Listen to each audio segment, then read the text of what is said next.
Hi guys, welcome back. So we've got some teams up. Scotland versus Tonga. The Scottish team is out. And first up, Wales versus New Zealand. Here's the Welsh team.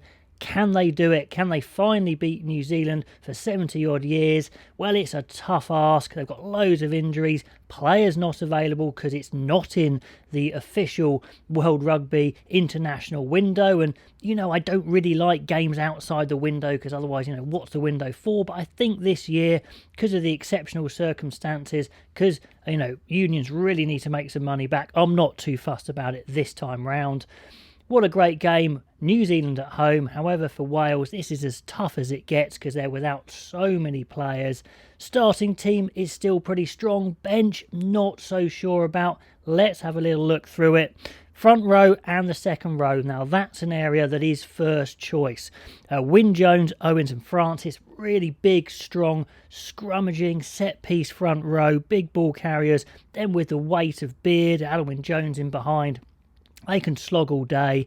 Will they try and take them on in the scrum and the line out? I think that's an area they might think they can get at New Zealand. Not that they're particularly weak in that area, but I think that could be an area we could see them go at them. In fact, the whole team for Wales, I think, is quite physical, and maybe they will try, play it a bit straighter, if you like, rather than throw the ball around like they probably would want to do with Wayne Pivac. But we'll see how they go tactically, but I think that's the way they could go. The back row is not the first choice back row, certainly not my first choice back row. That would be Navidi, who I think is injured, and then we've got Tipuric, who's long-term injured. Faletau is not available because he plays for an English club. So we've got Moriarty with his experience, but he's going to need all of that. And indeed, it's an all Dragons back row. Tane Basham's there. Many of you guys have been raving about him, so what a baptism of fire. Get him in versus the All Blacks. Absolutely go for it. I don't think Jenkins was available anyway. But the advantage is, like I said, it's an established unit playing for the Dragons, so they're not going to have a problem with that sort of coordination. Wainwright at 8. They're going to have to step up for sure. I don't think any of them are first choice yet anyway.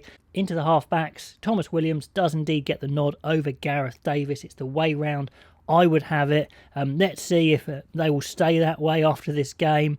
And we have the return of Gareth Anscombe, the Ants comeback, as I put it in the thumbnail.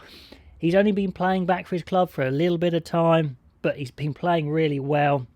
And it only seems, not too long ago that he was Wales's first choice number 10 going into that 2019 World Cup before the terrible injury. So I really hope it goes well for him.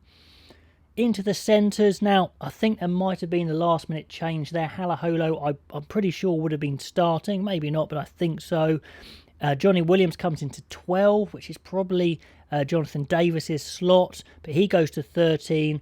Is it the quickest? Maybe not, but it's certainly incredibly big and physical. Like I said, could absolutely take New Zealand on quite direct, getting the offloads away. Into the back three. Now, there's only really one first-choice back three there in Adams. He was always going to play, and it was who's going to be with him. Lane and McNichol were the two that I had put in my selection, and indeed they are the two that go in there. Bench-wise, be exciting to see Thomas come on. Can Gareth Davis come on and up the ante?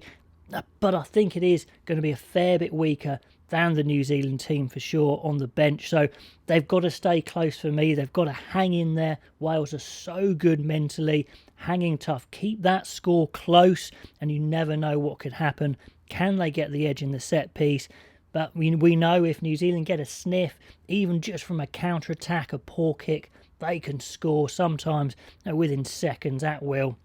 So they've got to keep it close. Their defence is going to have to be amazing. So can they be heroes and get that famous win against New Zealand? The odds would say no, but hey, I'm excited to see how these guys go. Nothing to lose.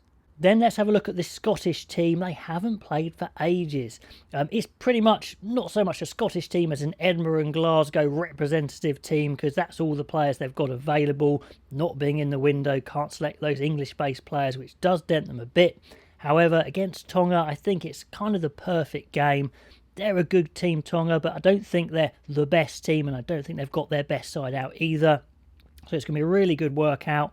They should be too good for Tonga, but it should be, a decent workout, especially when you're playing a lot of uncapped players, and like I said, without some of your first choice.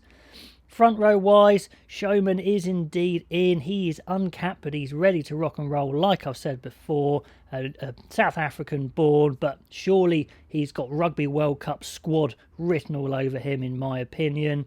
George Turner gets a start. I think McInally was probably first choice for me, but I don't know if they're going for a first choice team as such anyway. Let me know if you'd have started Turner over McInally anyway. I think Brown's just picked up an injury, so he's not in it anyway. Then Xander Fagerson. Second row doesn't look overly strong. Jamie Hodgson coming in for his first cap. Harley's got a few caps, but I'm not quite sure. Is he world-class potential? Let's see how they go. If they go well against Tonga, great. If they struggle, that might reinforce what I've thought, but let me know if I'm being harsh there. Back row is one area where they have their first choice back row. Richie as one of the co-captains, then Hamish Watson and Matt Fagerson, although a number of you in the comments were saying Haining is the better number 8, and indeed he's on the bench, so they can go at it again to see who actually is the best. Then first choice scrum half in Ali Price, who's the other co-captain. Then a bit of a surprise, Kinghorn is shoehorned in at 10. Is it kind of to protect Thompson on the bench, the youngster? The other 10 if you like, because Russell Hastings not available for this game. Would you want to start Thompson against 19 stone Tongans running down his channel from the start? Probably not. So Kinghorn, who hasn't played for Scotland at 10 I believe, and barely played there for his club, so I think it's more of a protection thing. Could he be an emergency 10? Well, maybe, but then Hogg normally is that emergency 10 anyway. So I think it's more experience in there. Protect Ross Thompson from the worst, and he can come on when they're tiring a bit. Anyway, in the centre, Sam Johnson starts. Harris isn't available. So Tuipulotu starts at 13, which is great. Really looking forward to seeing this centre partnership. Tuipulotu really good at getting those offloads. Can the new wingers in McLean and Stain come in there? I mean, Stain's got a cap, but essentially they're both new wingers.